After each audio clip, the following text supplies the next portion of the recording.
Hello, everyone, and welcome to another Kev Play. This is Kevin, and we are on episode 65 of The Last of Us Part 2, our no return blind mode run. This will be the final episode that we do for The Last of Us Part 2 until Season 3. I figure when Season 3 rolls around, unless there's a new Last of Us game out there, we will return to no return blind, and we will review each episode going forward. But for now, I just wanted to have a final wrap up episode, ended on 65, finish our list, and just talk about the big game announcement week that we just had. Um, the three different shows. Hey, Papa Pig. The last episode, yes, the last episode until season 3, because we'll return back to this format just to talk about episodes. Um, but yeah, after this, we'll start a new game. Um, but yeah, we're back. I figure I'd just play as Ellie, kind of come full circle. I think I have some like things I can try to do with her. Challenges. Kill 4 enemies with Molotovs in one encounter. That'd be interesting. The next one would be collect every gun in one run as Ellie. Okay, interesting. We try that. Yeah. So I figure first we'll start with the state of play. Um, Again, I said it last time. You're like I have some things to say. Yeah, yeah. I definitely have some things to say.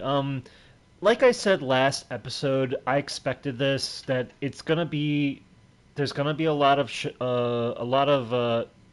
an Eastern presence in these state of plays. Like I said, Capcom, uh, like a lot of like the Japanese type games and stuff, and that's fine. Again, I think it's a great thing that in our video game space that um, Japan is such an important part, and a lot of uh, Eastern studios, they're such an important part of the medium. They helped shape the medium in a lot of ways.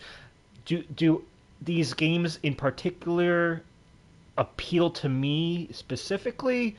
Not always, and not for the most part. And that's where I've played but at the same time, I have to say there was some games here that actually like made me go like you know kind of like uh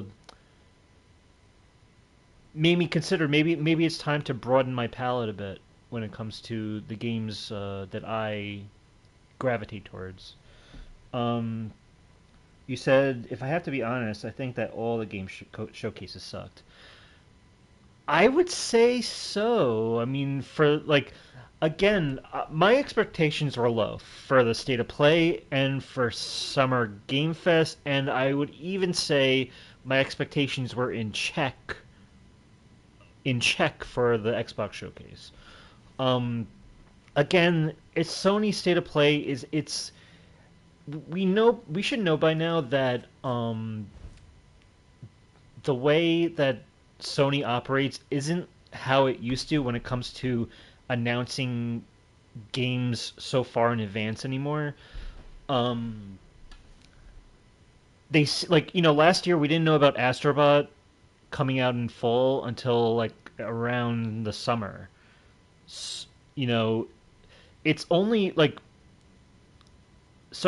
I feel like Sony has really um sh- in recent years has been very disciplined. In the PS4 generation, they were always criticized for like kind of like revealing things so early, so early in advance, or far in advance. So early for games that would release so far out in advance, and we would wait so long for those games.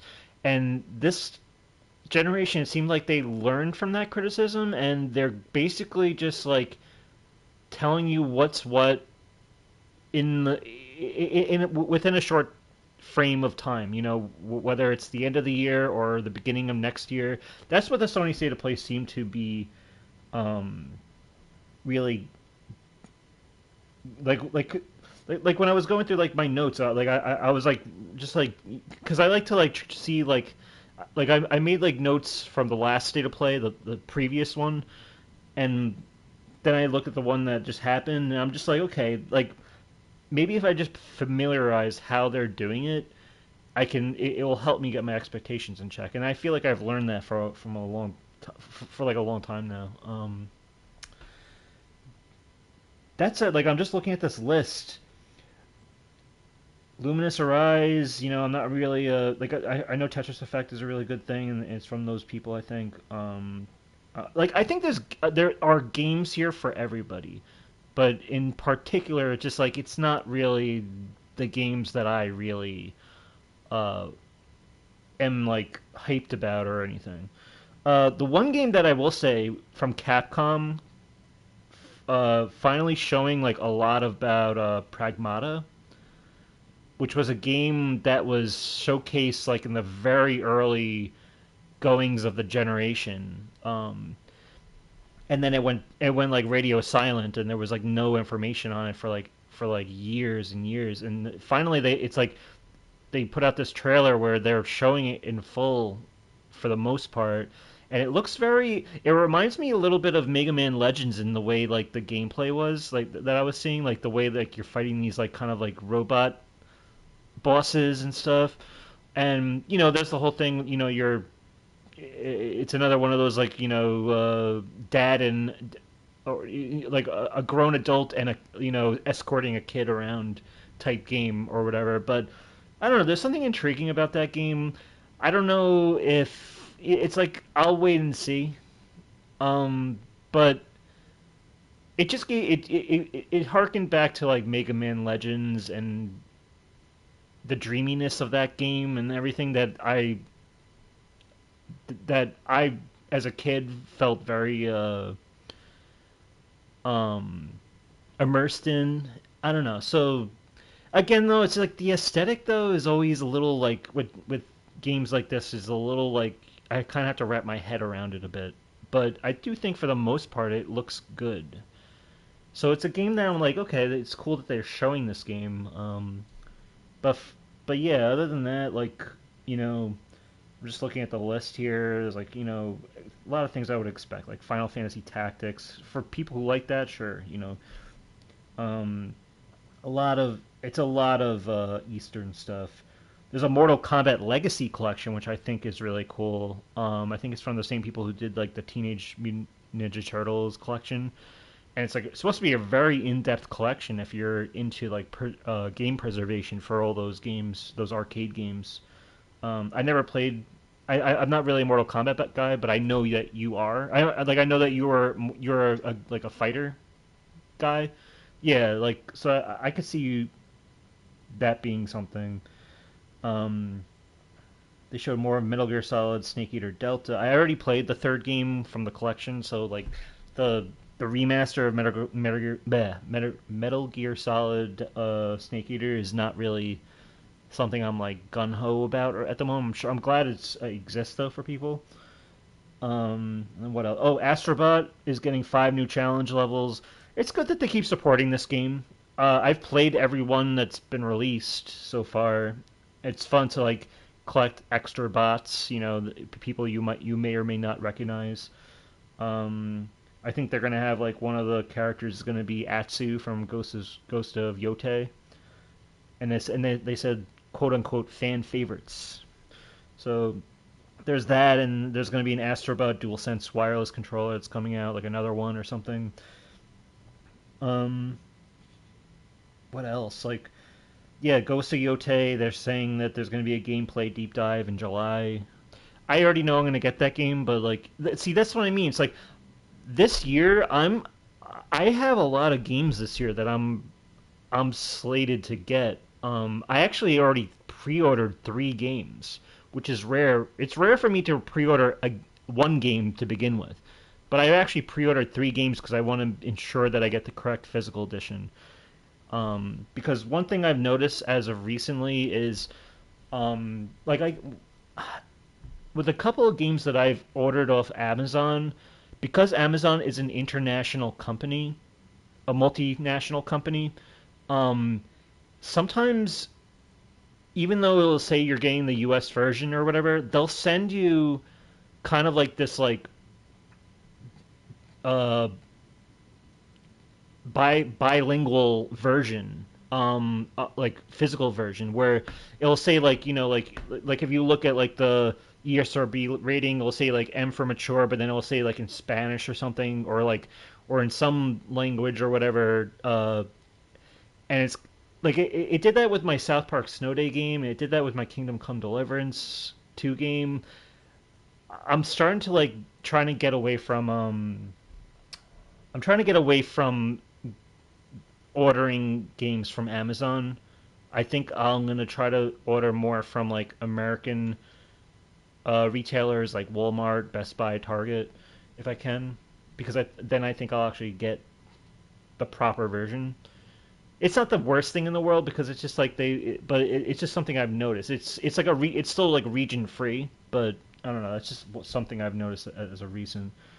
But what did you say? Yeah, you said and then that last game. I don't know if you're interested, but that Marvel Token Fighter game that um was it Arc System Works is developing. That's pretty cool. I'm not gonna get it because it's just not for me, but I can see that being right up your alley. You can play 4v4 like tag team battles. Oh God, what's this filter? You said yeah, that Arc Systems fighting game. It looks awesome, and that's a big get. Like the licensing to get that, like that's a pretty cool thing to that they managed to pull off. Is to get the licensing from Marvel to to get the permission to do that. Um, Okay, okay. and then also to execute on it. Like it looks like a really well done game. Like we talk about licensed games. That looks like if I was a big Marvel guy, that looks like a dream game. Um, and I like the aesthetic, how it kind of has a little bit of a Japanese aesthetic to it, like a Japanese take on Marvel characters.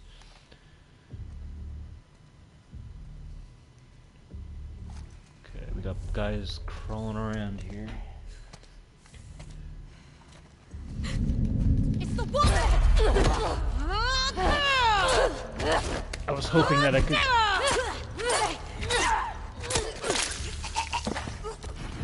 Fuck. Oh man.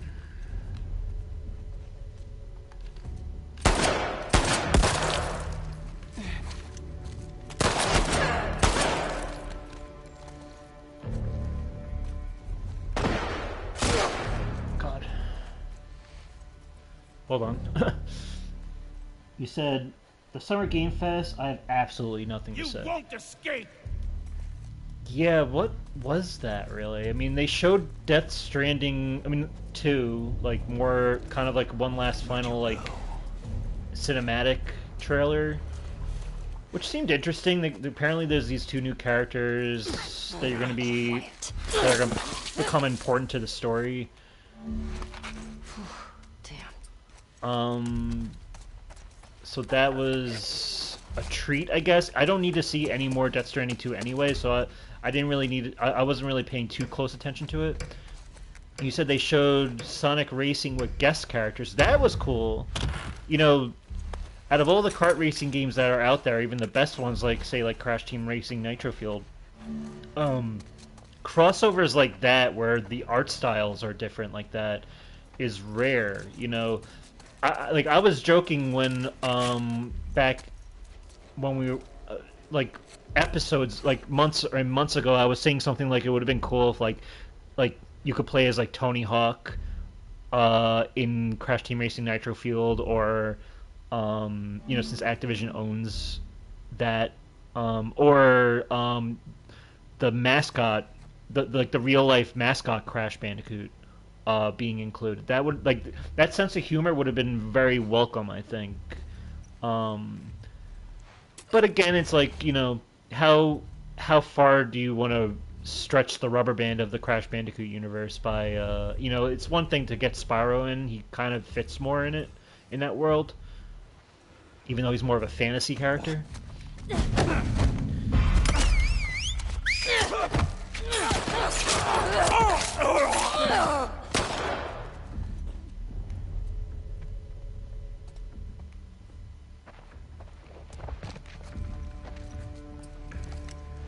But yeah, that's cool that.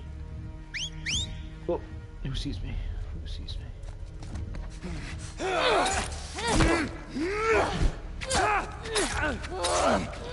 Hold on.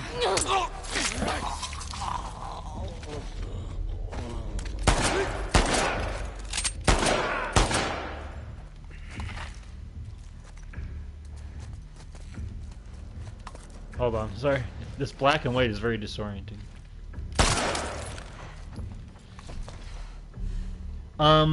Yeah, they showed that.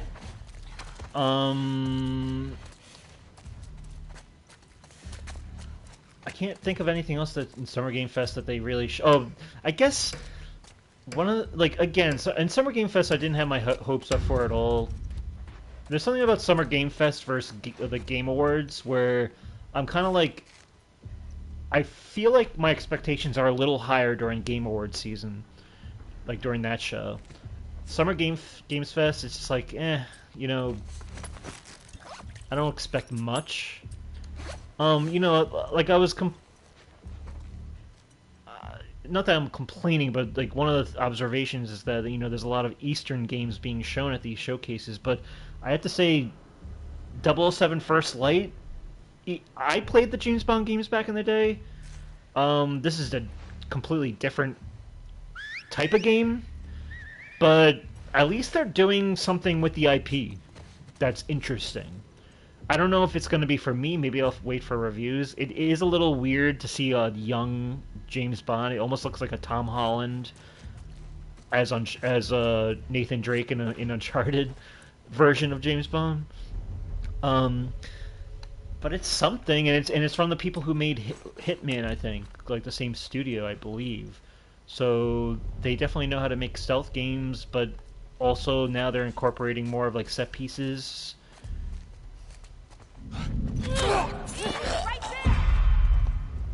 God.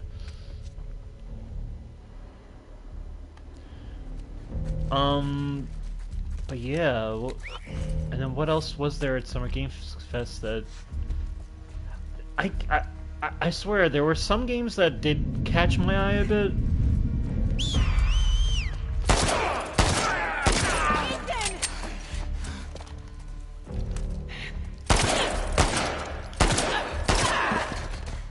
Okay. Some games did catch my eye a bit, but I kind of forgot what they are already. Yeah, I can't really think of much from Summer Games Fest in particular. There was that weird moment where the Splitgate 2 guy comes out, and this is where you get your weird, cringy E3 moments, where he comes out and he's wearing that like make first-person shooters great again hat, and he's being all like, bro, yo, this is we're bringing back the first-person shooter. It's like I agree with the sentiment because I am sick of Call of Duty being the same thing year after year, and it kind of monopolizing the market. But just the way he went about it was just a little like, and now he's putting like videos out that like damage control videos out on Twitter saying like, oh, that wasn't, we weren't trying to politicize anything or whatever. And it's like, whatever, I don't think I actually kind of believe him. I think they were just trying to be edgy and not trying to make it a political statement. But it just seems very I don't know. That was just a random moment. Oh yeah, they showed Resident Evil 9, which is a big moment for people. I was joking on Twitter when I said like I feel like if there's like a Resident Evil release of some sort every year, which in a way there is. Not every year, but you know what I mean. I feel like there's been a lot of recent. Like I saw a picture of like a stack of games that have been released, and I gotta give credit to them, to Capcom, that they're like, or whoever is in charge of like the remaster or remakes, is that they are like going through like almost every single one. So from what I understand, is Resident Evil 9 like a new version, like finally, or is it still like, are they still like remaking it? Because it was called like Resident Evil 9 Requiem, right?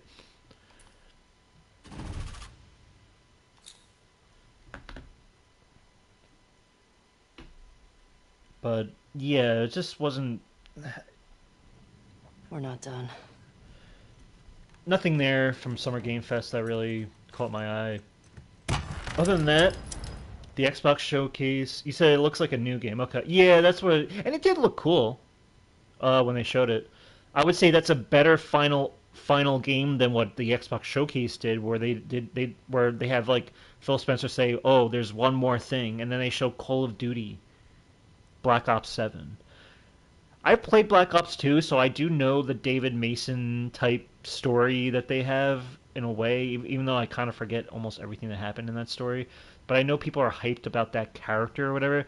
But to make that your one more thing when we all know that Call of Duty is gonna have a game almost every year is it was kind of just like, all right, like imagine using Call of Duty as the last game. It's just like, yeah, it felt very tone deaf.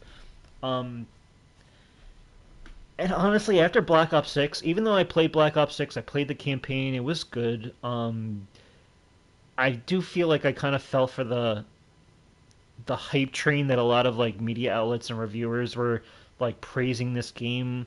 It's a great game, and like the multiplayer is fun too. But after like me getting purchasing that game and realizing like the whole thing needed to be downloaded, there's no platinum trophy. It's like they're Call of Duty just feels like it's like a service now more than a like a game release. It's weird. And I tried to like I got Black Ops 6 thinking, okay, this will be like the one Call of Duty I'll get for the generation. But after this game, I'm kind of just like, I don't know. I'm just like I'm worn out with the series. Like it's kind of just like it's the same thing. There's new things that are cool, but it's like it's not enough for me to get excited about. I feel like it's like become an institution at this point.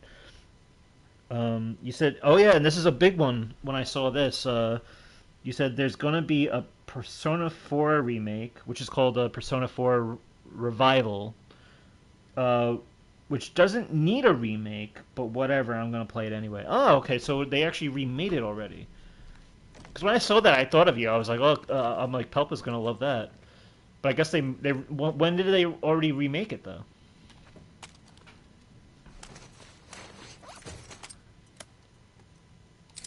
Guess I'll do this. Fire rate.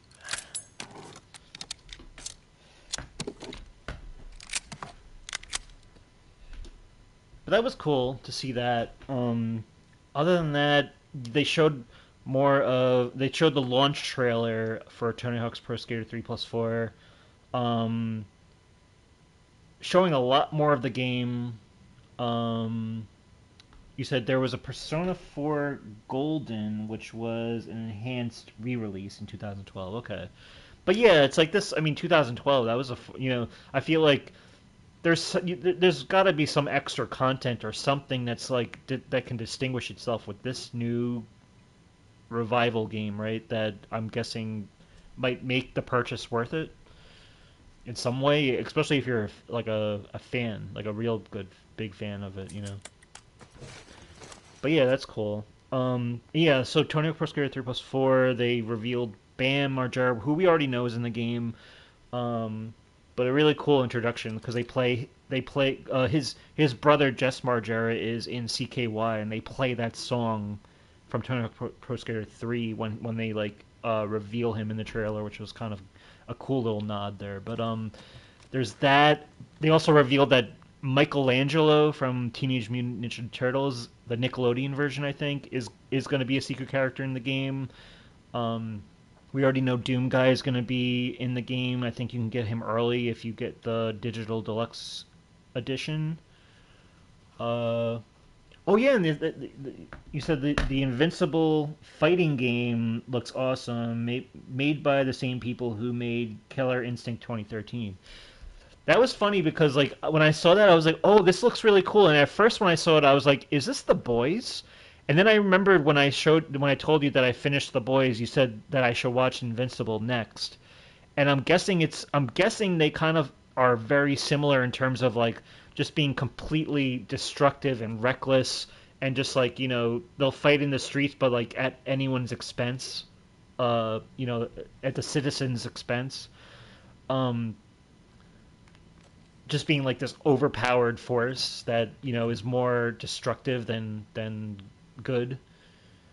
That seemed cool. It's a 3v3. When I saw it, the first thought in my head was like, oh, Microsoft has like kind of something to answer to for Sony's Marvel Token, and then I thought, oh wait, no, it's going to come to PS5 also. So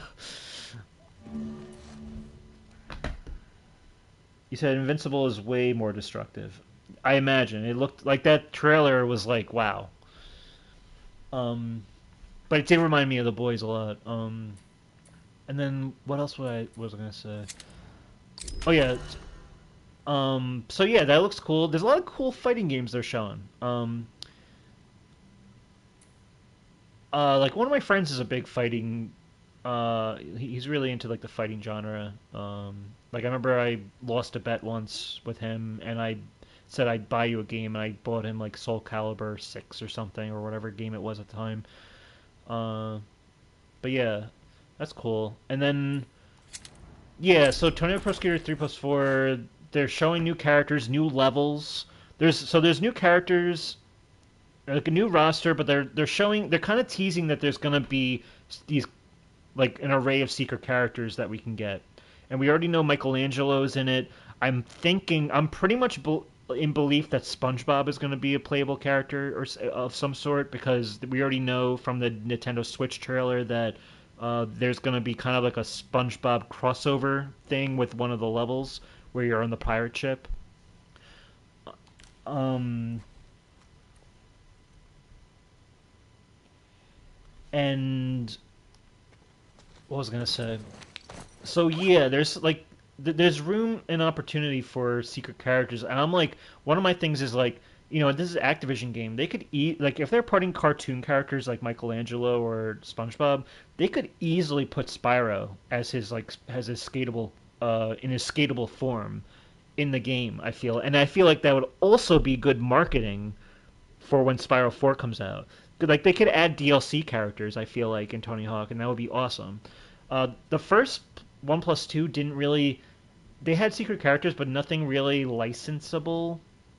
Um, but the Tony Hawk franchise, in the PS2, PS1 generation, it's known. It's like very notorious for including like Spider-Man or Shrek or any random character. Like they would always like put like licensed characters in as like a gag. But nowadays, where that seems to be a trend with games, trying to just like the whole Fortnite craze of like get all these like as much licensed crossover as you can to a game. I feel like Tony Hawk would actually like could actually like lean into that without being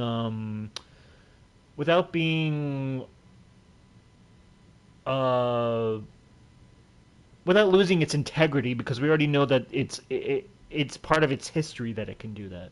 So that's cool.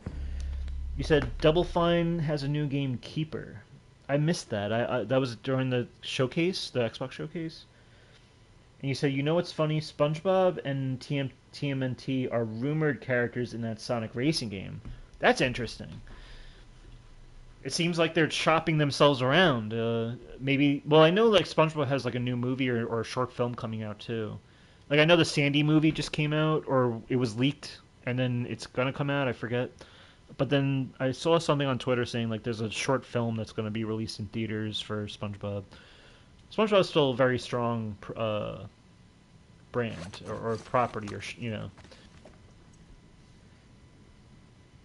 But yeah, that was that, and I have nothing to complain about in terms of just like I'm gonna be eating good for the summer.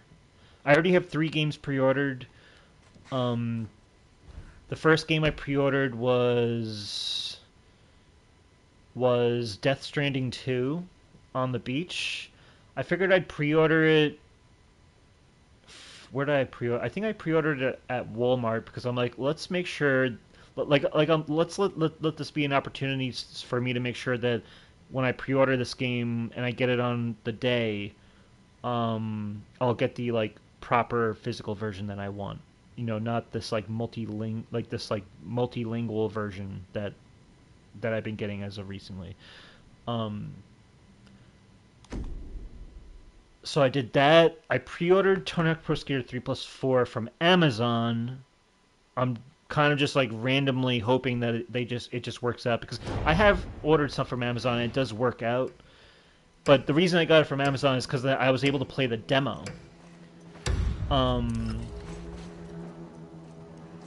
Which I was playing last night. It allows you to play the first level of each game, Foundry from Tony Hawk Pro Skater 3 and the college level from Tony Hawk Pro Skater 4.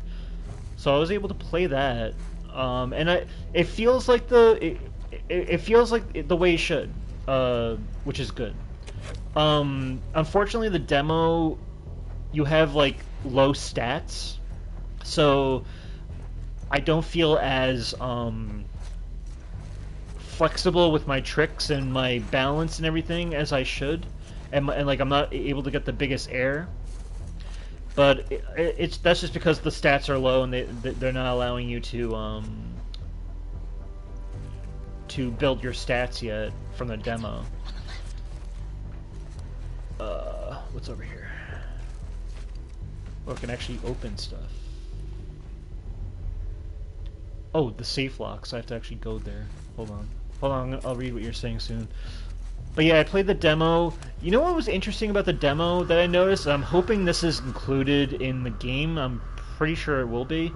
Is I looked at the options menu, and there's a mode called streamer mode, and basically, what it does is like, remember when I played Tony Hawk Pro Skater 1+2? I did like on this channel, and they wouldn't allow the licensed soundtrack to play, you know, because of copyright reasons. Like, so like the game kind of like mutes the music while you play. So when I was playing, it was just me talking and you just hear me skating around with the sound effects, and it was kind of just like, it didn't feel as alive as the Tony Hawk games are meant to be. But it was still fun to play on the stream. But there's this mode called streamer mode where, oh god.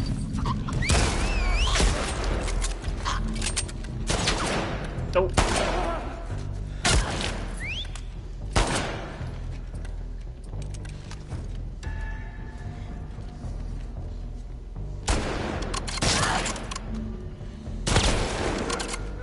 Hold on. I definitely didn't get that safe. So there's a mode called streamer mode, I'm sorry, that it turns off the soundtrack, but it puts on like original music from the game, like almost like stock music that sounds like Tony Hawk music. So now that when you stream, it doesn't seem as dead when you play. It kind of still has like music playing, but it's just like not. It's not actual like bands. It's like it's like music that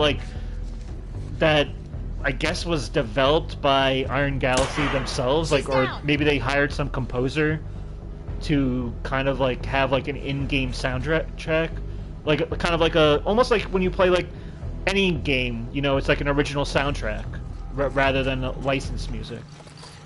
Where'd you run to? This guy doesn't know where I am. So that's kind of cool. At least like when I eventually do stream it, it won't seem as dead. But yeah. You said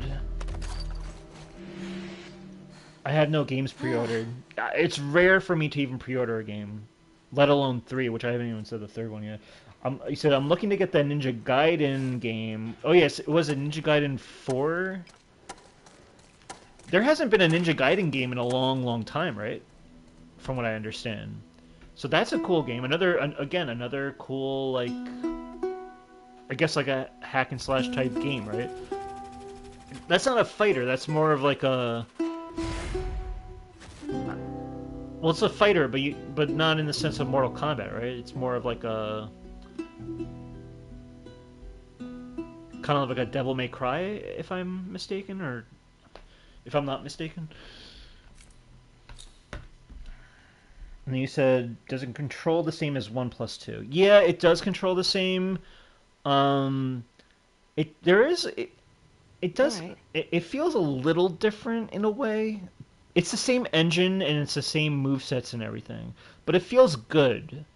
Um, but I've been following one of the guys who's kind of like the Canadian guy A of Tony Hawk is this uh this YouTube user Andy THPS, and he actually worked on 1+2 as like a consultant, a creative consultant, to make sure that they were getting all their stuff right. But he was also a developer during 3 and 4, I think.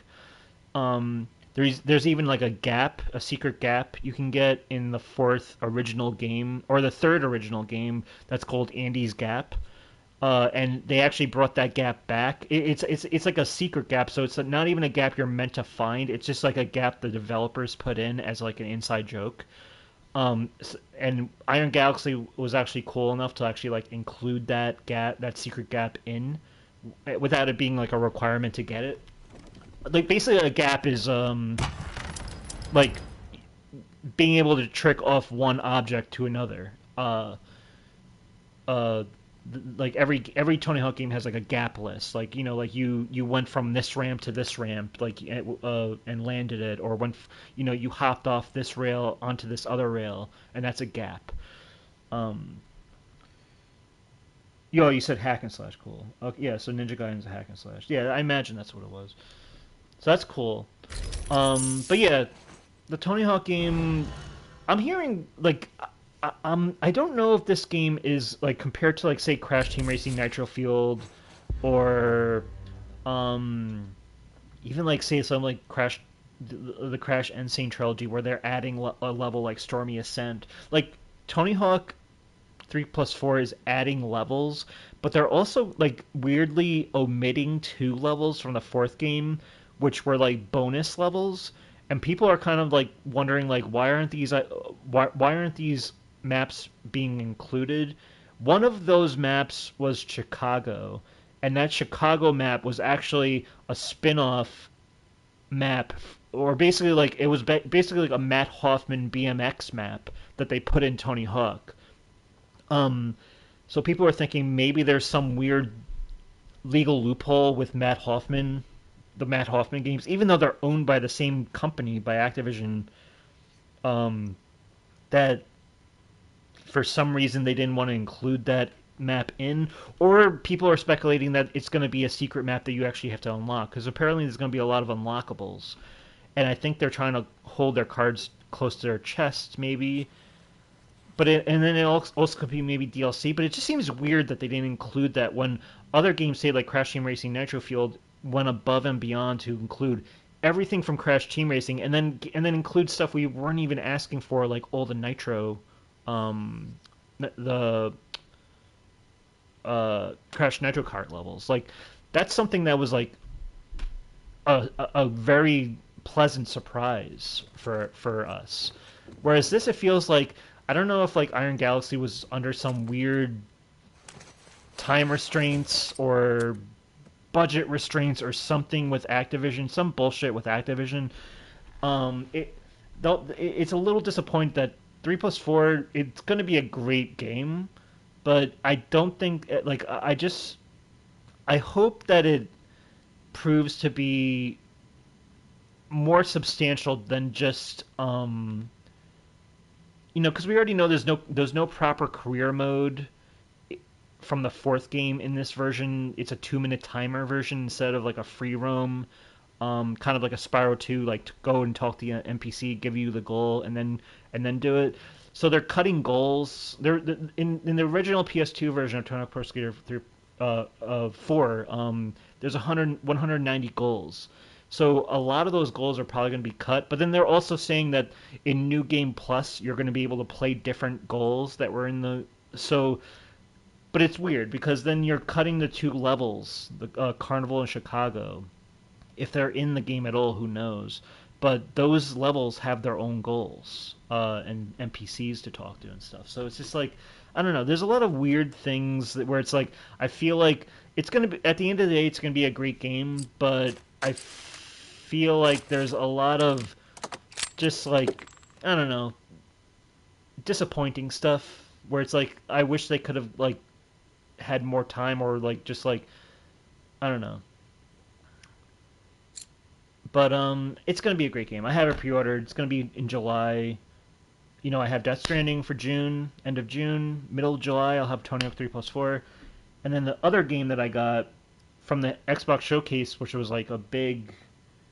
Well, actually, before I even say, you said, oh yeah, I played the Switch 2. Okay, so you have the Switch 2 now, right? So you played Mario Kart World? I'm assuming? That's big. A new console, man. And by the way, we were talking last time that there was something about like, oh, you need to like do some update in order to play the Switch 2, which raised concerns from people wondering whether it was gonna like, you know, like why can't you play like your hardware right out of the box? But it apparently that is the case. You can. I think it was some misreporting. That the update was just for something else. It wasn't for like it didn't prevent you from actually like using the Switch 2 or playing any games, from what I understand. Go to houses. He said, "Yeah, it's great. It ain't worth $80 though." That's yeah. I heard like rumblings that the open world in Mario Kart World isn't very isn't as substantial as people would have hoped. But I don't know. That's just something I heard random. Like I wasn't like looking for that criticism. It's just something I saw on Twitter. So I don't know if you share that sentiment, but it just seems like when you go off-roading, there's a lot of maybe like empty space, or maybe there's not enough to do, or not enough to explore. But I could be wrong. So I played a little bit of the open world. It's fine, I guess. Okay.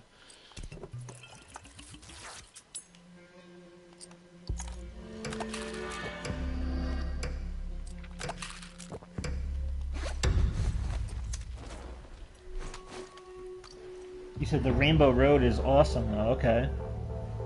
Is it the same Rainbow Road remade, or did they like expand on it?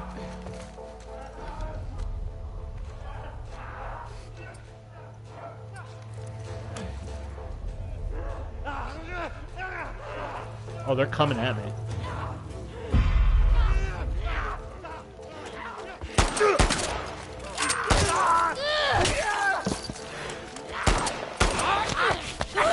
Oh god.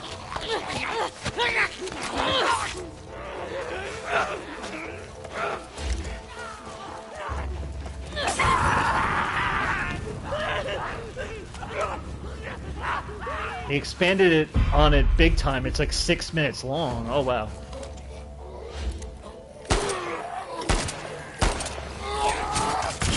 Whew.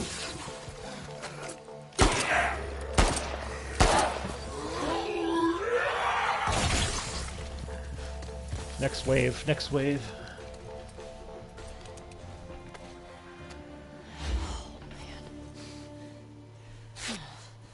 That's cool. So right now you just have Mario Kart World though, right? Is there any other games that are out for it, or is that all you have pretty much? I mean, that's a great game to start with, for sure. So the rail grinding and wall jumping mechanic is cool too. I did see that, that's interesting. I feel like a lot of games can be wishy-washy when it comes to, when it comes to creating a good wall riding mechanic.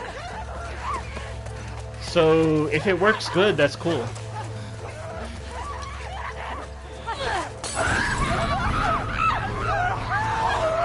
Oh, I got a gambit. Oh, wait, no, that was something else. So I have the Switch 2 version of Breath of the Wild, and that's it. Okay, that's a good hole. Okay, we got clickers.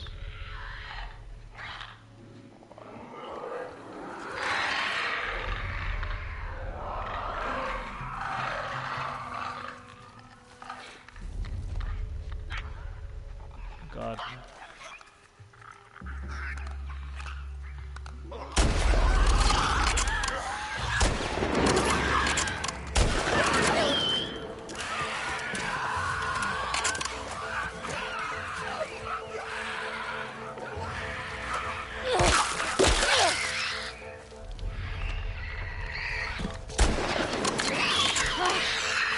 Whew.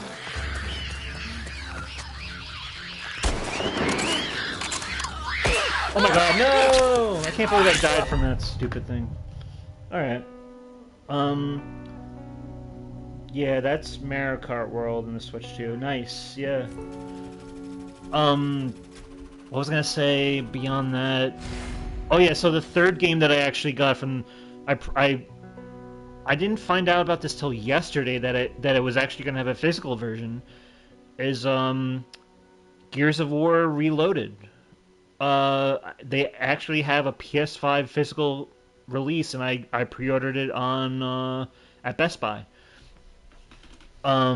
This is going to be really surreal to be owning a Gears of War game physically, on PlayStation, and I think this is very promising that because at the end of the showcase, Phil Spencer said, you know, we got this, we got that, and we're also going to be working on there's also going to be a game coming out next year that we've had since the beginning, or something, like a remake of a game that we've had since the beginning, which I think is Halo Combat Evolved. And if people like again, it's like vote with your wallet. If they release a physical version of Gears of War Reloaded, and they also have one for Outer Worlds 2 and some other game from Xbox, but they are putting something, because I was worried at first when they released Forza Horizon and there was no physical version. I was like, oh, is this what Xbox is gonna do? They're not gonna they're gonna kind of like treat like the PlayStation community like, you know, like second class citizens. But I guess they're actually putting a physical release for PlayStation and not giving a physical release for Xbox, which is strange. Because I guess they figure people are going to be playing on Game Pass, but they know that Sony's community is more physical driven, or there's more physical buyers, I guess, than digital. So I'm all about that. This is a game that I played briefly at my friend's house. Like, we would play the co-op and the multiplayer. I don't remember much about it in terms of the story, or like I remember playing the multiplayer. I remember it being a lot of fun. It was just like a very, you know, overly gory with like the chainsaw rifle and everything, and it's, you know, the cover-based strategic like strategy of like the multiplayer. This is gonna be cross-play multiplayer, by the way. So I actually sent a text to my friend or my neighbor that I played this with in high school, and he's on PC now, I think. He was an Xbox guy though, and I said, hey, I got the PS5 game pre-ordered, and like, you know, like, I'm down to play if you want. And he's like, yeah, that's gonna be awesome. So already, and that's going to be August 26th. So already I have Death Stranding 2 in June 26th. July 11th I have Tony Hawk's Pro Skater 3 plus 4, and Gears of War Reloaded, which was a delightful surprise, I'll be playing that end of August. This is why I don't really get too upset when there was nothing really shown at these showcases in terms of you know, anything crazy that would get me hyped, because I have a lot on my plate already, and I already know. And then plus I have in October Ghost of Yote, so there's already 4 games that it's like, boom, I'm playing these games without a doubt. And any other game that may find itself to me, let's see, like there's still room and possibility for that. What do we got? New skin, rain jacket. I think it's come from the Molotovs that I got, right? That reward I did. Press triangle and character select to select this. Cool. Um, you said, oh yeah, skiers. This is big, definitely big. It's a cool. It's like it works on so many fronts for me because it's a nostalgia game for me. I played it enough that I have a lot of nostalgia for it, and it's a game that I'm willing to finally play properly. Whether it's by myself or with a friend in co-op. I don't know if it's like I'm guessing it's couch co-op and online co-op, but also the multiplayer being available. If they're making the multiplayer available for Gears of War, then I imagine they'll do the same for like a game like Halo Combat Evolved, a remake of that. That would be really cool to play online in 2026 or so. Um, but yeah, that was definitely that's definitely a big game that's going to be coming out. Can I put a new skin on her? I guess I can find another jacket for her while I play. Okay, but yeah, overall, and yeah, so we didn't get Spyro 4. When I Let's get honestly, moving. after the episode ended last week, I thought to myself, I'm like, I don't think Spyro 4 is going to show. And I already didn't, like, it's like, I never had any expectations that it really needed to. I think it was possible. That's why I kept my expectations in check. But thinking about it, though, I'm like, Toys for Bob went independent a year ago from Activision. And now they're in, and then they were in partnership with Microsoft. They've only been doing it for a year. Part of me was like, I actually, like, when these three, or, when the Summer Games Fest and the Xbox Showcase, like, I was like, I kind of hope it's not announced.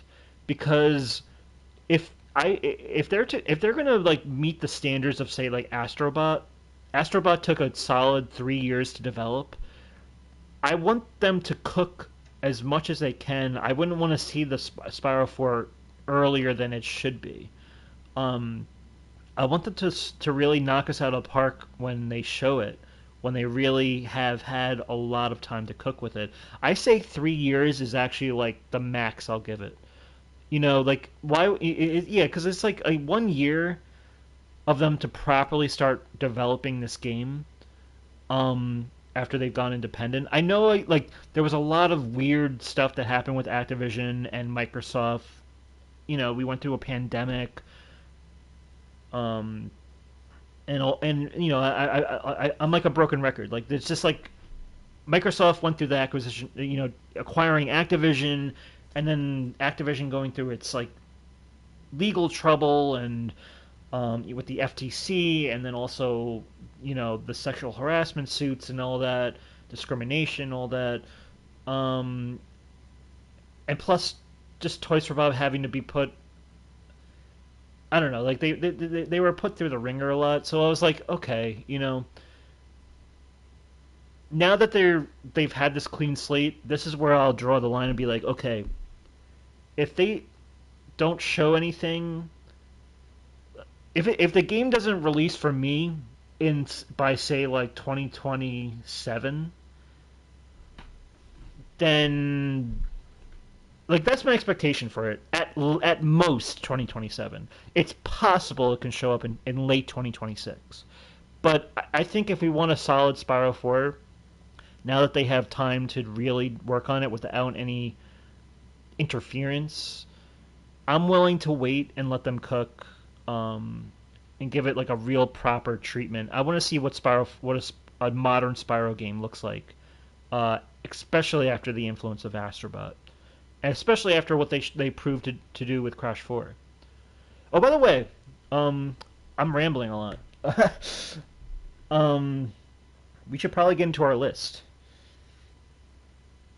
I think some of it will be quick because we have some overlap. Or, like you actually have already said at least one of them. The next one I'm gonna say, but let me look at my list here.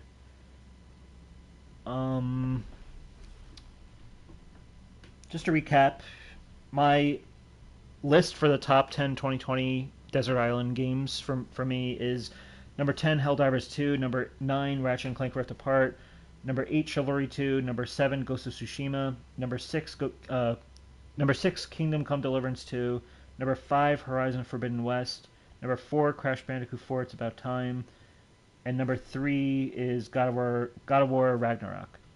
And your number 10 is Kirby and the Forgotten Land.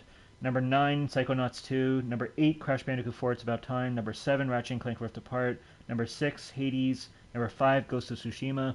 Number 4, Persona 3 Reload. And number 3 is Astrobot. And by the way, the Kirby game, it got paired up against my Crash 4 Run It By You song. It was the Kirby and the Forgotten Land Alival Mall music. That's the track that went up against Run It By You in that little competition I was in. And it ended up beating it like 11-7 or 11-9. So it was a very close match, but my submission for Crash 4 got eliminated by Kirby.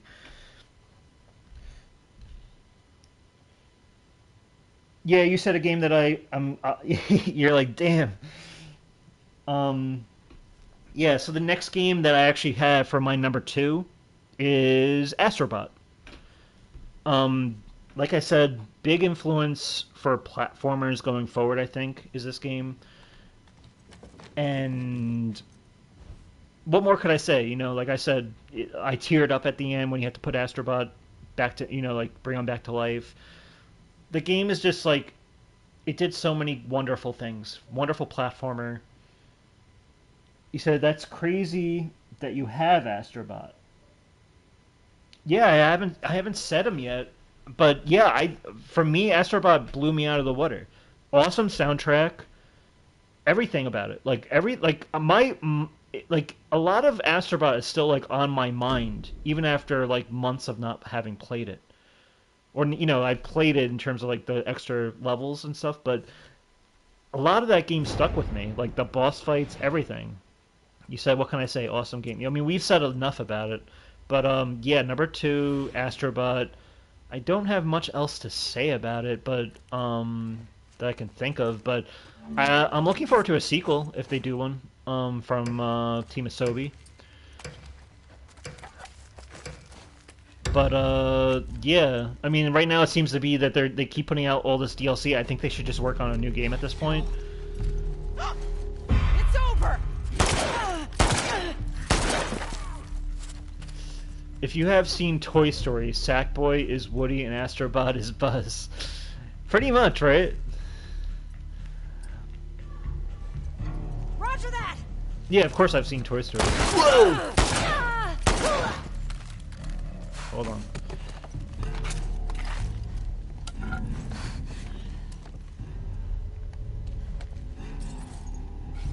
on. So yeah, you can go into your number 2 if you're ready.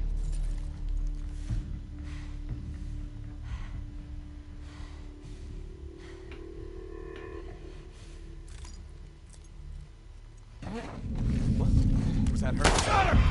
Here! Oh my god.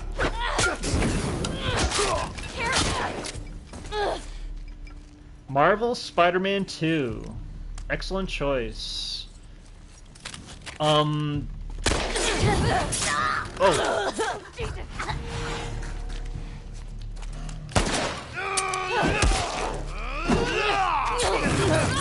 Why is my knife like creating all this fire? Don't let her escape! Oh, I escaped alright.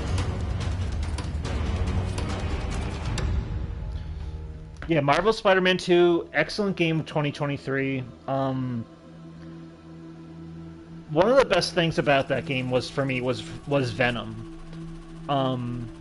I think Venom was an awesome character, like especially to play as someone who's not really a Marvel guy. I always looked at like I always was aware of Venom as a character, but I didn't understand the context as to how he fit into the Spider-Man universe. Um, I did see the movie, obviously. I saw what was it, Spider-Man 2, where they had Venom, but I think even when I saw it back then, when I was like a kid, I didn't really fully understand the backstory behind Venom. I didn't understand that Venom was like this alien being, basically, that becomes the suit or whatever. Um, but it was cool to play it and really, really understand it from the lens of from an adult now. But it was really just really a really awesome character. Really awesome boss fights and also Craven was a real like I'm not even aware of Craven from anything from the like I don't read the comics or anything, and I don't obviously the movies never really went into Craven, but Craven was a really cool character, I think. Um, you said this is a game that I have been following the hype for. Yeah. Uh, this was one of the first games they showed at like the first like PlayStation 5 showcase, I think, is like or one of the or maybe the second one that This there would be a place. Spider-Man 2. We already knew there would be a Spider-Man 2, but it was just cool that, for us to get that. I remember there was a lot of speculation that it would be like a co-op game of some sort because they showed Miles Morales and Spider-Man kind of like, tag teaming, but I think that would have been a silly, not silly, but like in an open world, it wouldn't have been practical, I think. But I like how they incorporate it where you can play as both and just like swap between the two at any point, and that because of the solid state drive, it kind of allows you to like transfer from one character to another, even if they're on a completely other side of the city or the map. Uh, you know, Ratchet and Clank Rift Apart already paved the way for how the solid state drive can kind of warp you from one place to another, and Spider-Man 2 also kind of adopted that. Even with like say like the fight with what's the cat lady called again? Like Mad Cat or something, or I forget what she's called. The sexy cat lady. I remember like she like opens like portals to like other parts of the world, and you kind of like travel through them really quick. Oh, Black Cat, that's right, yeah. Um, so that was cool. And then you said you said I love Craven the Hunter in this game. Yeah, Craven was a cool like that was my introduction to this character. Did you know anything any context about Craven before going into this game? Like, are you like aware of like the lore or like the the backstory of the character, or did you learn about him the same way I did from like from nothing pretty much? Oh, you said nope. Okay. You said the gameplay is awesome. I love playing as both Peter and Miles. Awesome that they like set it up too with the because Miles Morales was in the first game, but then you have the Miles Morales game in 2020, which honestly, because I don't think I would have played these games like I said if I didn't get the Ultimate Edition bundled with my PlayStation 5. It's a game that I was like, I like Insomniac. I know they're putting out a great game, but it's just like I'm not really like I'm like, oh, I'm not really a Marvel guy. But when I played it, I was like, this is awesome. Like, I can't believe I almost slept on this. Um, Definitely a lot of cool stuff there. You said I learned about him through this game. That's cool. Yeah, I had just had no idea of him even as a character going in. But I liked how he kind of like is this character that's about I don't know like well I like in the broad strokes of it I just like how he's taking down like past enemies. Really made him feel almost like a Bane type character, where he's just like a complete indestructible force to be reckoned with, like not to be reckoned with. um And yeah, he was cool. And even say, I think the MJ missions were actually better than the first game too. Like they were more, they were still the MJ missions, but you were doing more interesting things and whatnot. Although it did seem a little unrealistic the way she was able to like take down all these guys, even though if she was like, I think she was using like a trank gun or something, like stealthing around. But it it just seemed like I don't know. It was kind of like a ludonarrative dissonance where it was just like don't try to overthink it, if it makes sense or not. He said one of the biggest wishes for this game was a Peter vs. Miles boss fight, and it actually happened. That's true. That was sick. He said, "Oh boy, the MJ mission. She was just shooting the crap out of everyone." Yeah, I just remember that being kind of like a meme almost online of just like like how is she able to do all this? But then like once you play back as Spider-Man or Miles, like the difficulty is like way more intense. It feels like when you're fighting those same enemy types. Um, but yeah, I'm surprised that there hasn't been any announcement for DLC for this game yet. Maybe Game Awards time there would be, but no, because I don't know because like, I feel like like with all the Sony first party games, it usually takes like a year, pretty much a year until like you'll get like a God of War Valhalla or a uh the Spider-Man, the original Spider-Man, you got all this DLC. Astrobot gets DLC. Horizon Forbidden West got a DLC a year later, a big DLC. I'm just surprised that they didn't do anything else with Spider-Man 2 when there was just so much they could have done. You see, you said I'm surprised too. I want a DLC with Carnage. See, I don't even know who Carnage is, but or should I? Maybe I think I do know who Carnage is. But he was in the game, right? Um, there were so many different villains in the game that were kind of like sidelined by Craven that I kind of just like forgot their names by now. He's basically Red Venom. Interesting. Red Venom. See, this is like it's intriguing to me to be on the outside looking in of what Marvel is, and then like having real no idea who these characters are, but I'm intrigued by them. Like I want to know more about about the world and stuff, and that's why I actually like after completing the game, I went through the entire like Sam Raimi trilogy with Tobey Maguire.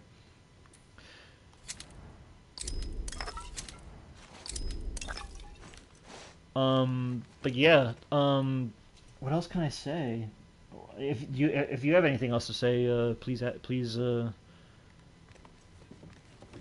feel free.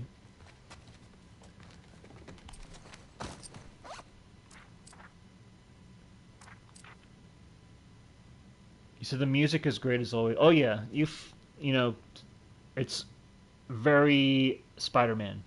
The gliding was cool. Um, the gliding was cool, but it's like I don't know. When you're swinging around as Spider-Man and then you go back to glide, like it almost just feels like the game wants to be something else in a way. When you're gliding, you know what I mean? Like it's like you're not. It's like now you're not web slinging anymore. You're more just like being any kind of other superhero who can glide and fly around. That was not. That's not a criticism. That's just like something that I just remember thinking like it feels like they're experimenting here. With maybe like some other type of game that might come out or whatever.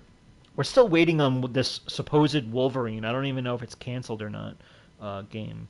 But obviously he doesn't fly around. He just has is just a powerhouse that with huge claws and stuff. So that's a different type of game of how that would play. But yeah, I mean the gliding was cool, and I like how you can find these little wind tunnels and go through. And what I also like about Spider-Man 2 is that they added the Queens area. I think it was Queens and Brooklyn, right? Or was it just Queens? Um, but they basically like expanded from Manhattan and they added like the whole Astoria and Queens area. And having been to Queens a lot, I have to say it was very realistic. You said I think I prefer the original game's story. Yeah, this I mean, I would have to play the original story again to really get a feel of it. But yeah, you're right. There's something about the second game story that was really good, but a lot of parts were kind of just like, I don't know. I wouldn't say fell flat, but just didn't really. I don't know. Like the character work was sometimes a little. I don't want to say lame, but like the way like the characters interacted with each other, you wouldn't believe that these people were from New York at all. Like it was just like there was just no.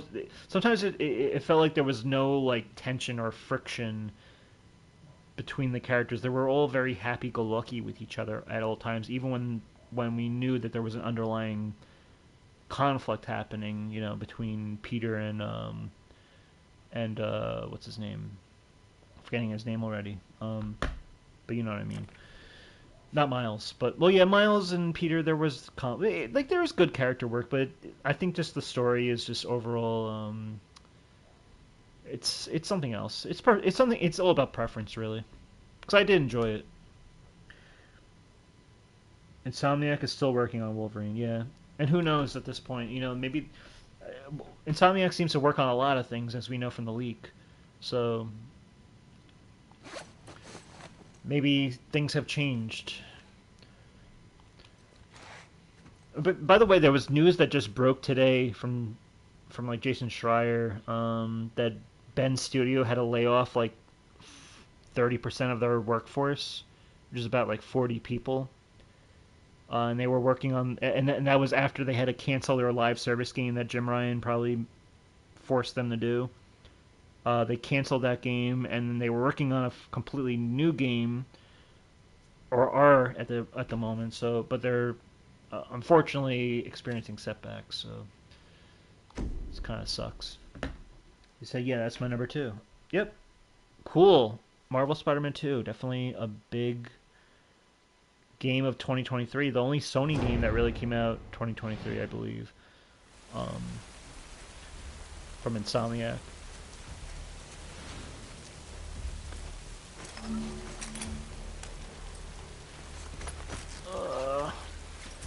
So yeah, my number 1, if I'm to go into it,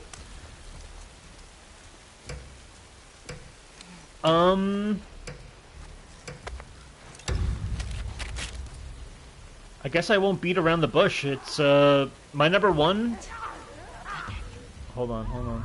Maybe I will beat around the bush a little because there's people coming up at me.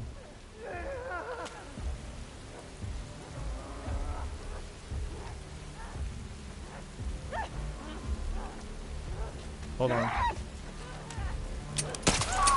Oh, I have no ammo. I didn't realize this.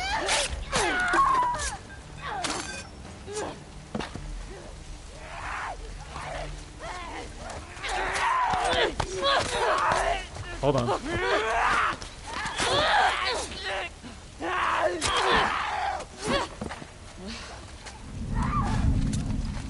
I better just get some ammo first. Hold on. I'll reveal my number 1 after this encounter. Look out!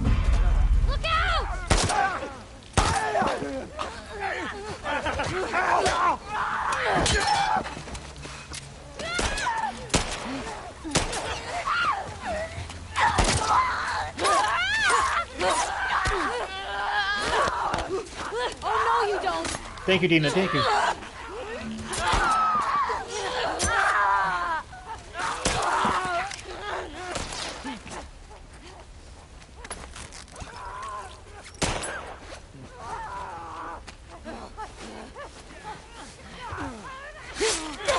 Over here!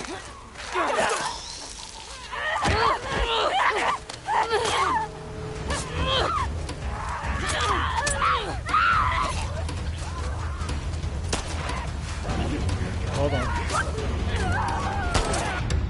Okay. So my number 1 is well, we're playing it. It's The Last of Us Part 2.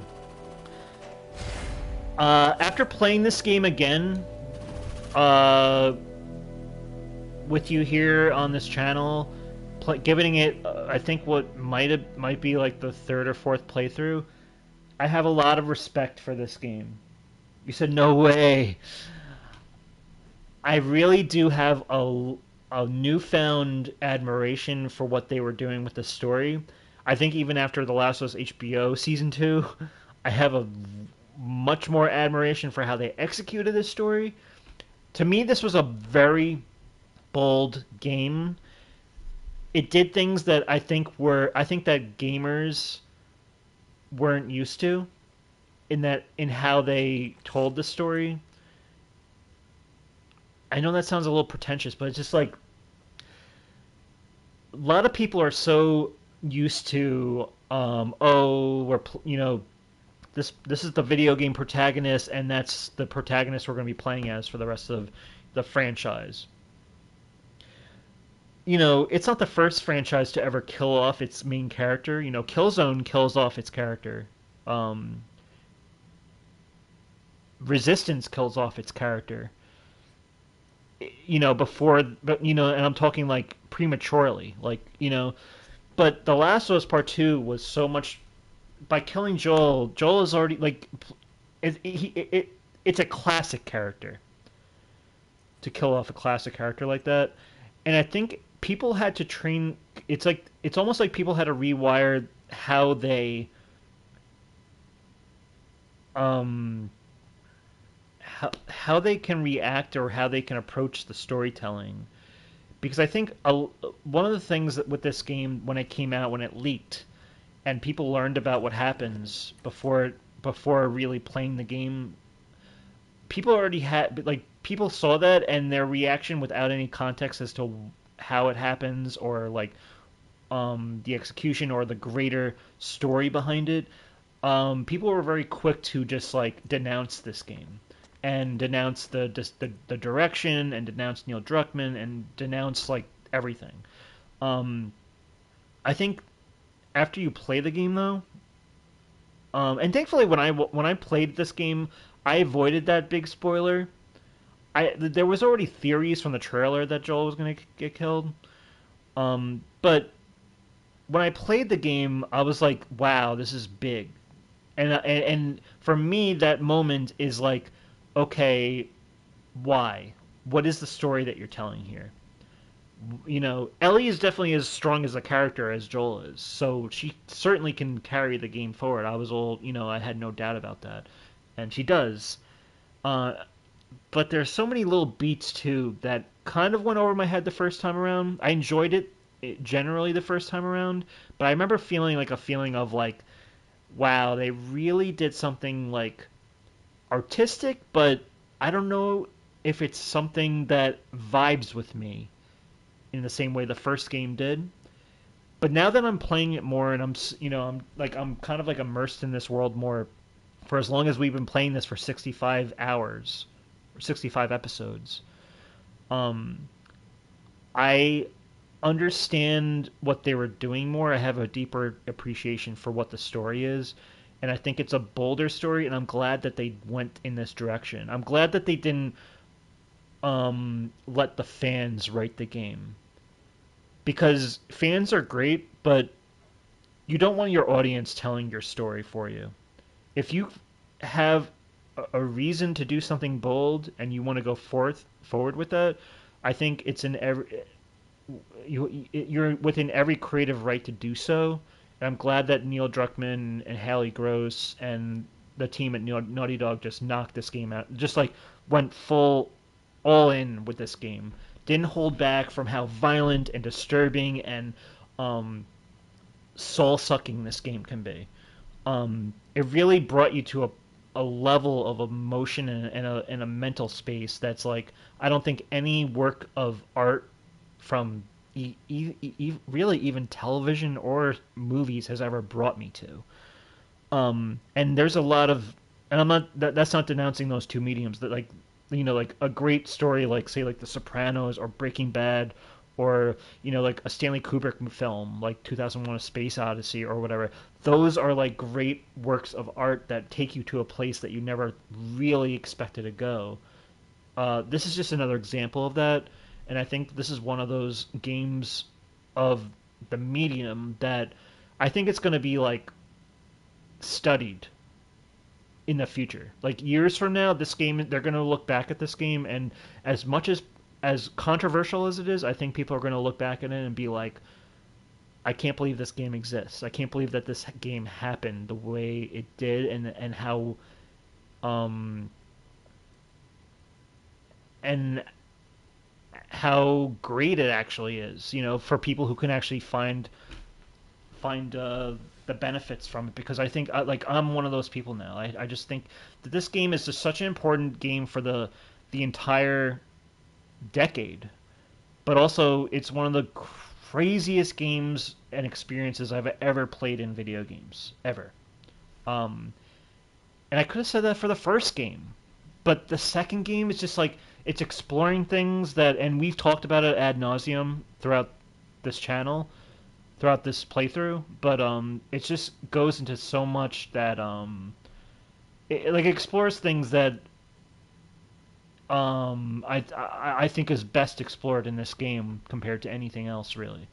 Um, I'm completely okay if people aren't a fan of this story compared to the first one. That's okay. Like that's a perfectly reasonable opinion to have.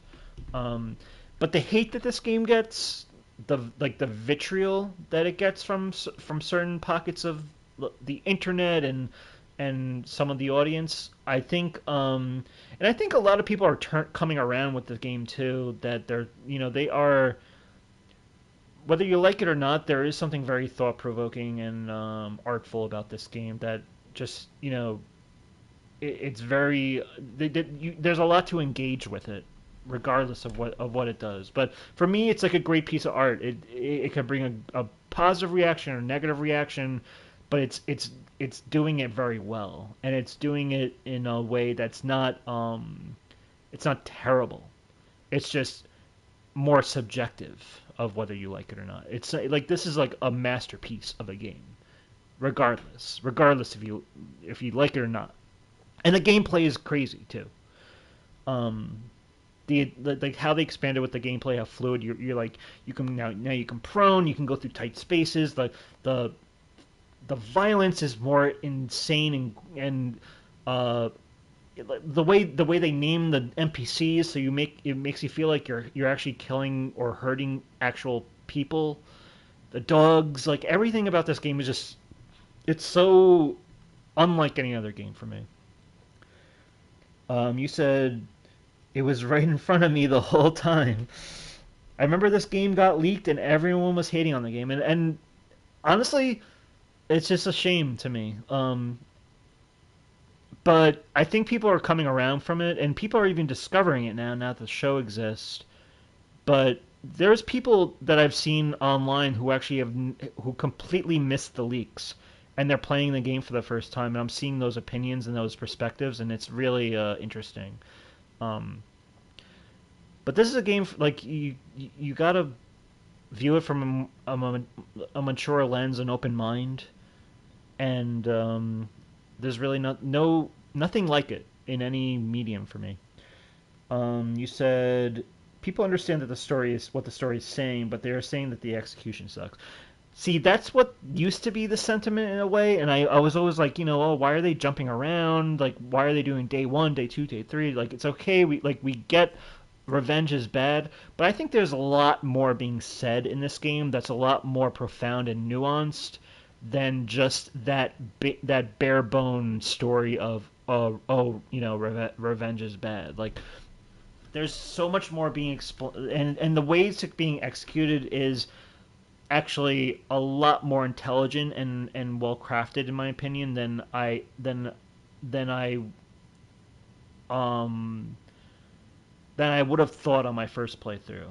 And now that I'm becoming more familiar with the game, I'm seeing how the flashbacks actually tie into the greater story, and how and it's a game that plays with perspective. You're seeing it from Abby's perspective and Ellie's perspective, and that they're the heroes of their own story, and that they think they're in the right, and for a lot of reasons they are in the right, and for a lot of reasons they're not in the right. But it's just like the way the the multiple levels that are being explored in terms of just like perspective and humanity and stuff, there's a lot more to glean from this game than just I understand the general broad stroke story.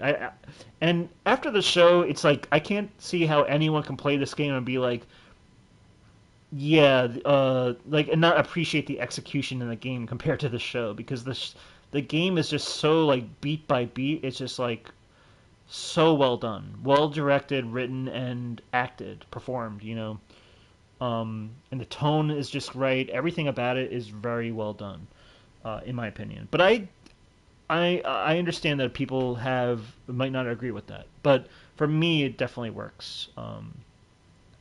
There's a melancholy about this game that's just very well done, in my opinion.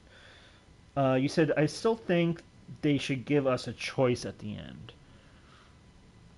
It's something to explore, yeah. Um,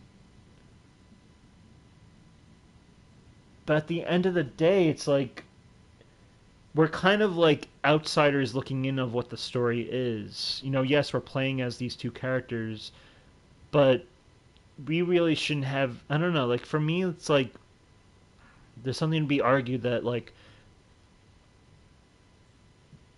it's Ellie's story and it's Abby's story, and maybe there's more story to tell. Obviously, they don't want to just like have a double ending and then it's like, okay, what do you do with the third game then? Because now you're alienating one choice that the player might have had if you continue the story and pretend that one choice didn't happen.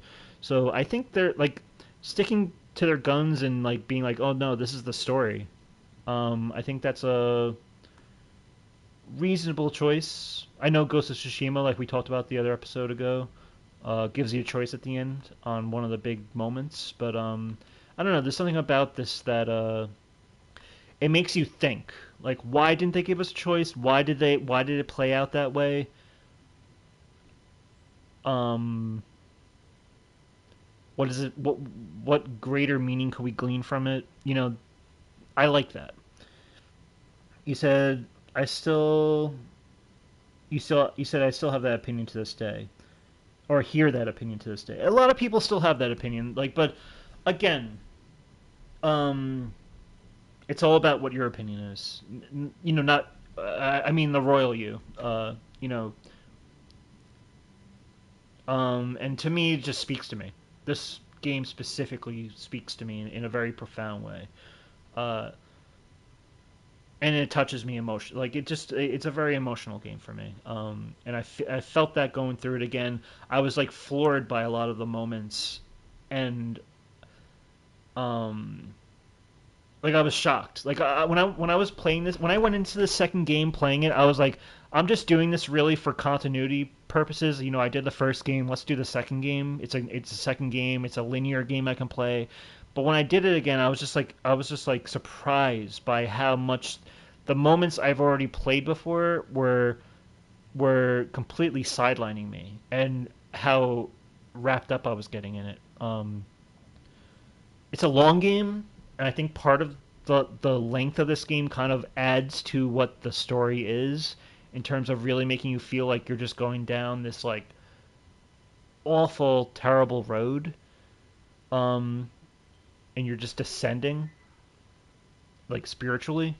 But yeah, that's my number one. Like, and I feel like it felt like it is appropriate to kind of still be playing this while I give it to my number one. But let's end on a maybe let's see what your number one is, I guess, because like obviously we played 65 hours of this game so far, so we already know what my opinion is on this game in depth. So yeah, feel free. You can go into your number one when you're ready.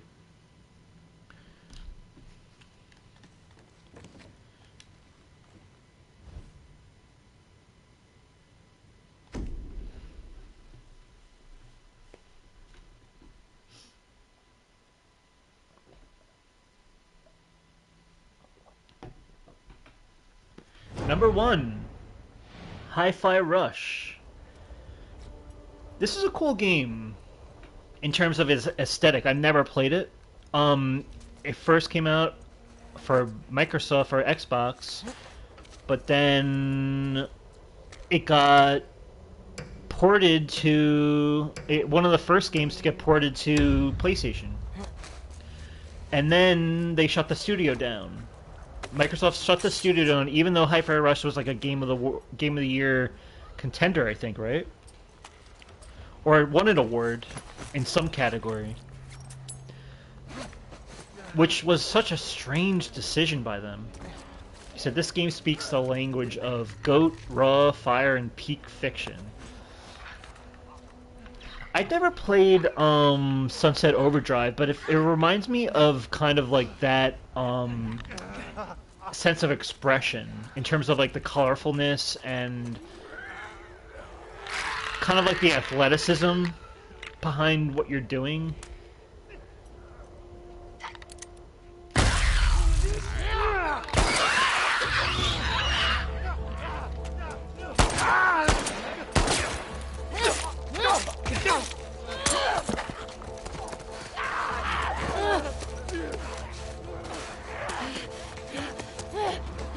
Hold on.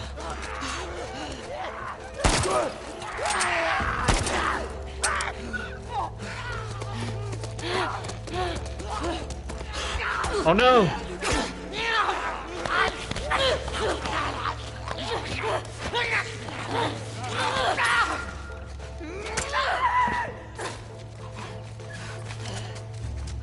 Hold on, hold on, hold on. Almost died there.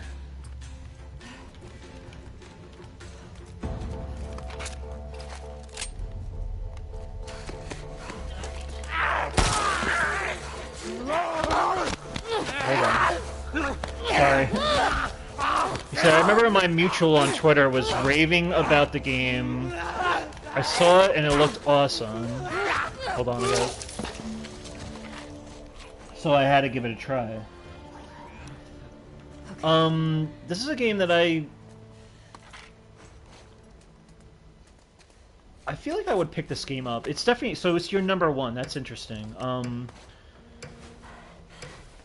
What is so it's like a mix of like music, right, and platforming, from what I understand. Like, what exactly is the genre? Would you say is this game?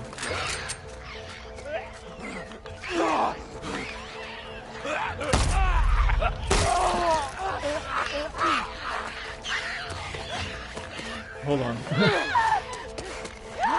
Clickers galore.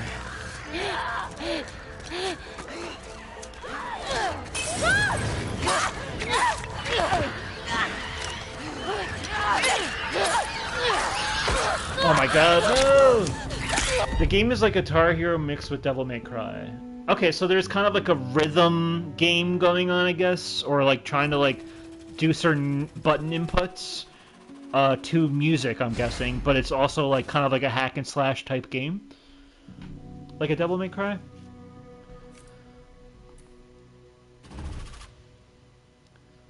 It's cool, and I really like the aesthetic. I like kind of like that cell shaded art style that it has.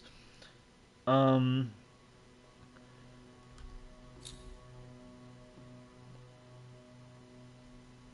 the protagonist looks cool too. He almost seems like a Peter Parker, Nathan Drake type, little you know, exuberant and outgoing and positive. I'll probably just do that. He said, yes, everything you do, like jumping and fighting, is in sync with the music. Yeah, that looked... I remember seeing the trailer, or like some of the gameplay, and it looked really cool, and like an addicting gameplay loop, too.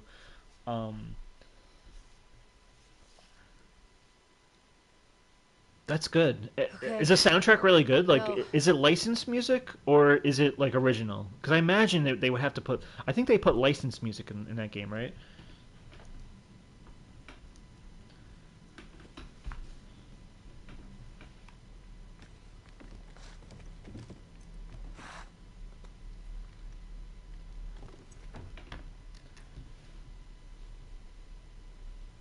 by the way. I think I'm done with the runs, but I'll still talk.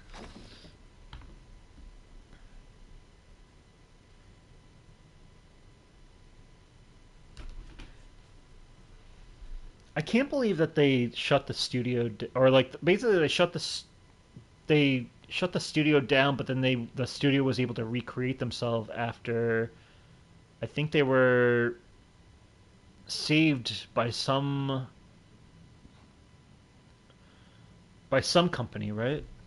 He said soundtrack is awesome, nice guitar rock music. There's a streamer mode you can turn on where you can listen to original tracks. Okay, so you know, so then I guess you know what I was talking about when I was talking about the Tony Hawk having Tony Hawk 3+4 having a streamer mode with original tracks. Um, that's cool. Yeah, because if you're gonna stream Hi-Fi Rush, I'm guessing they wouldn't allow you to use the licensed music. I'm not sure. You said I couldn't believe Microsoft did that. That was such a silly move. Like for once, they finally had some like real fanfare behind one of the games that they owned and had acquired, and then they just kind of just throw it under the bus. That was just I don't know. Like I just feel like sometimes if Microsoft can make the worst decision, they'll make it, and it's just like strange to me. You had a golden IP at your hands and threw it away. Definitely a waste. I'm glad that PlayStation users can have a chance to play it. I'm glad that Xbox users have a chance to play it too on Game Pass and all that. It's good that more people were able to play. The game speaks for itself. I feel like it's a quality game, and the with a really great community and fan base, and a lot of people played it, and a lot of word of mouth came from it, and a studio like that, you gotta congratulate them for their success with it because it definitely looks cool. I'm glad that you enjoy it. I still have never played it, but maybe someday. Someday. I mean, if it's number one, sure, you know. And he said if you time your attacks just right with the beat of the music, you will deal more damage. That's cool, yeah. There were some things like when I was playing South Park Stick of Truth, there was some things that you had to do, even though it's turn-based, like there's some like button inputs you had to do, and there was one part where it was like music, and it was kind of like a little Guitar Hero mini game, but the better you did, the more damage you would deal. So, a 2014 game there. I'm not saying it inspired it, but it's a cool concept too. The better you perform, the better you will, the better your outcome is in terms of damage versus like. Yeah, I just like how they meld music and fighting like that. That's cool. You said the art style. Yep, it's great. Yeah, the art style is really neat. Very colorful and just like I just like that art style, like the cell shadedness. Can you mess around with the art style in any way? Does the art style get funkier if you like perform in a certain way with your music, or do they have like filters that you can like play with, similar to say like Crash 4, It's About Time? He said there's a little bit of platforming, but it's not too deep. That's good. You don't need crazy platforming for a game like that. You can always just focus on the combat. You already got two different like genres and mechanics working at once. You don't need to add in a third just for the hell of it.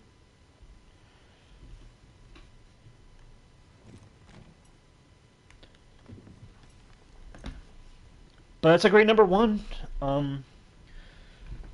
I didn't expect that. I'm like thinking like, what could this be? I was like, there's no way he's gonna say Last of Us Part Two, because I know that it's just like I know you enjoy the game, but it's not like something that you would consider number one. But like, I was like thinking like, what would his number one be? And that wasn't one of them.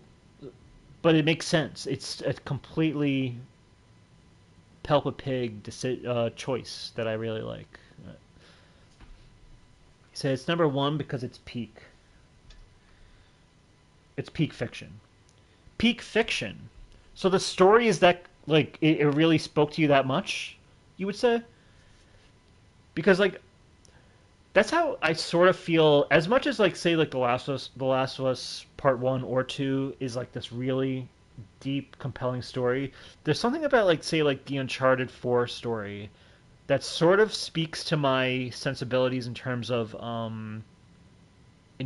just me of just the vibe vibing with me more in terms of just a story I really like and I like the character work and to me that like I always consider that like it almost speaks to me more like it appeals to me more than say any of the Last of Us games. Um, so I'm guessing when you say peak fiction, do you think it's like this is a very appealing story, or like what does it do for you exactly? So again, the story is not that deep, which not every story needs to be incredibly deep in order to be peak, like you would say. I agree with that. He said, but the cutscenes are cool and cartoony. The characters are awesome, and the boss fights are great. So it just like again, yeah, it just seems like it's like hitting its stride, being very appealing to your sensibilities and everything. In a way, that's what I feel about Astrobot. Like Astrobot doesn't even really have a story per se, but the vibe and everything about it, like you just said, you know, like the cutscenes are cool and cartoony, and the characters are awesome, the boss fights are great. That's sort of in a general sense how I feel about Astrobot being as my number two. Like that's what's great about video games is that it's doing things beyond just the story. It's more of like I said, like the vibe. And yet you're still going on a journey when you play these games. And that's just like something about the medium that I just feel like it kind of separates itself from film or TV for me, or even books. Like it's something that just can be anything it really wants. Not saying that those mediums can't do the same things um, with variety or flexibility of how it can be, but it's just games are just so the spectrum is just so wild, uh, and it's so wild and also successful at being uh, varied. But cool list. If there's anything else you want to add, feel free. Is it a short game? Like, would you say it's like a 10 to 15 hour game, or is it more of like a? I don't think it's like a 30-hour game, right? You said, yeah, that's Hi-Fi Rush. Nice. So yeah, let's just like you said it's like 7 hours, but that's like a sweet spot game. Like that's a game I like. That would have been actually a cool game for me to get into in this like month leading up to Death Stranding 2, where it's like I can play a nice short and sweet game. Did you platinum it, by the way? Did it have a platinum trophy? Did you play it on PlayStation or did you play it on Xbox? While you answer that though, I'll just recap our list. Actually, you know what I'm gonna do? I know we've been running long, but let's recap our entire list. I'm gonna go into this list and you can say whatever you want while I do it. Our PS1, or not PS1, but our not our what's it called? Our top 10 90s list. My number 10 is Twisted Metal 3, number 9 Mega Man Legends, number 8 Frogger, number 7 Pokemon Yellow, number 6 Metal Gear Solid, number 5 Super Smash Bros. 64, number 4 Crash Bandicoot Warped, number 3 Tony Hawk's Pro Skater, number 2 Crash Team Racing, and number 1 Spyro 2's Ripto's Rage. Your number 10 is Super Mario 64, number 9 Tekken 3, number 8 Super Smash Bros. 64, number 7 Donkey Kong Country 64, number 6 is Einhander, number 5 Super Mario World, number 4 Spyro 2, number 3 Banjo-Kazooie, number 2 Crash Bandicoot 2 Cortex Strikes Back, and number 1 is Crash Team Racing. My top 10 2000s list is number 10 SOCOM 2 US Navy SEALs, Number 9, Metal Gear Solid 2, Metal Gear Solid 2, Sons of Liberty. Number 8, God of War 2. Number 7, Pokemon Silver. Number 6, Uncharted 2. Number 5, Area 51. Number 4, The Simpsons Hidden Run. Number 3, Spyro Year of the Dragon. Number 2, Halo Combat Evolved. Number 1, Tony Hawk's Pro Skater 4. Your number 10 is Mario Kart DS. Number 9, Soul Calibur 2. Number 8, Def Jam Fight Free New York. Number 7, Super Smash Bros. Brawl. Number 6, Kingdom Hearts 2. Number 5, Crash of the Titans. Number 4, Uncharted 2, Uncharted 2 Among Thieves. Number 3, Okami. Number 2, Ratchet Deadlocked. And number 1 is Little Big Planet. My top 10 2010 games, or Desert Island games. Number 10, BioShock Infinite. Number 9, Grand Theft Auto 5. Number 8, Horizon Zero Dawn. Number 7, Red Dead Redemption 2. Number 6, South Park Fractured But Whole. Number 5, Killzone 3. Number 4, God of War. Number 3, The Last of Us. Number 2, Death Stranding. And number 1, Uncharted 4. Peak fiction. Your number 10 for the 2010s is Minecraft. Number 9, Grand Theft Auto 5. Number 8, Sonic Generations. Number 7, Crash Bandicoot Insane Trilogy. Number 6, Super Mario Odyssey. Number 5, Marvel Spider-Man. Number 4, Super Smash Bros. Ultimate. Number 3, Persona 5 Royale. Number 2, Little Big Planet 2. And number 1, Crash Team Racing Nitro Fueled. For our 2020s, to wrap up, number 10 for me is Helldivers 2. Number 9, Ratchet & Clank Rift Apart. Number 8, Chivalry 2. Number 7, Ghost of Tsushima. Number 6, Kingdom Come Deliverance 2. Number 5, Horizon Forbidden West. Number 4, Crash Bandicoot 4, It's About Time. Number 3, God of War Ragnarok. Number 2, Astrobot. And number 1 is The Last of Us Part 2. Your top 10 of the 2020s.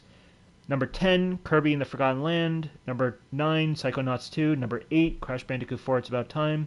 Number 7, Ratchet & Clank Rift Apart. Number 6, Hades. Number 5, Ghost of Tsushima. Number 4, Persona 3 Reload. Number 3, Astrobot. Number 2, Marvel Spider-Man 2. And number 1 is Hi-Fi Rush. Woo! You said the Platinum Trophy is brutal for Hi-Fi Rush. I played on PC first, then PS5. Okay. You said I'm not doing it. Okay. Sometimes you gotta make that decision. It's like, this Platinum's not for me. You said I can't lie. I'm gonna miss doing the list with you. It was a lot of fun.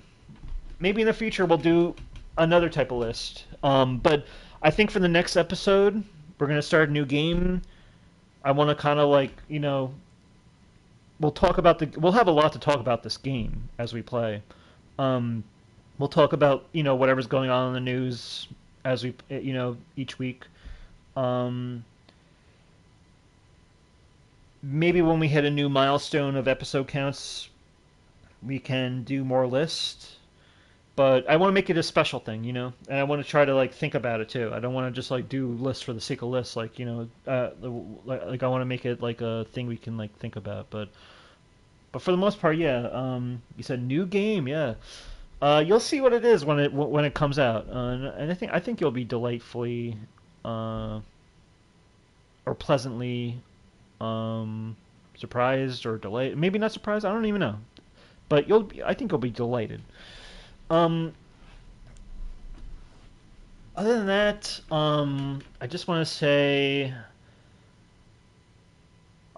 just to recap what I've been playing, the only game I've been playing is, I did play the demo of Tony Hawk Pro Skater 3+4 last night, but that's neither here nor there. It was a demo. It's fun. It's good. But I've been playing Halo Reach on Xbox 360. I'm at the end game now. I'm maybe 2 or 3 levels from the end. It's it's a nice compact campaign. I'm really enjoying it. It's one of Bungie's last Halo games that they made. It's really good. It's a prequel to Halo Combat Evolved. And as I'm approaching the later levels here, I'm seeing how successfully told it is as a prequel, that it's leading up to the events of the beginning of Halo Combat Evolved, which is cool. I'm enjoying it. I play like a level a night, pretty much, or on the weekend I played several, like a handful of levels. It's a lot of fun. It's a game I would definitely like to play co-op with if I had a couch co-op partner with. But everyone's schedules are always so rough. But it's a fun game to play. Other than that, that's it. I'm just waiting for Death Stranding 2 to come out. Been playing this, our streaming, and that's pretty much it. I guess that's all I can. I'm trying to think of what else happened that we can just wrap up before, but I think that's it. I think we'll leave it there. Nice 2-hour episode we just had. Pelpa Pig, it's been a pleasure. Anyone out there who wants to like, comment, or subscribe, it's greatly appreciated. You can subscribe to Kev Plays 9490 on YouTube, and or follow me on Twitter at Let's Watch Series. Other than that, stay safe, stay healthy, keep a clear head, and keep on gaming. And I will catch you all next time. Bye, man. Bye.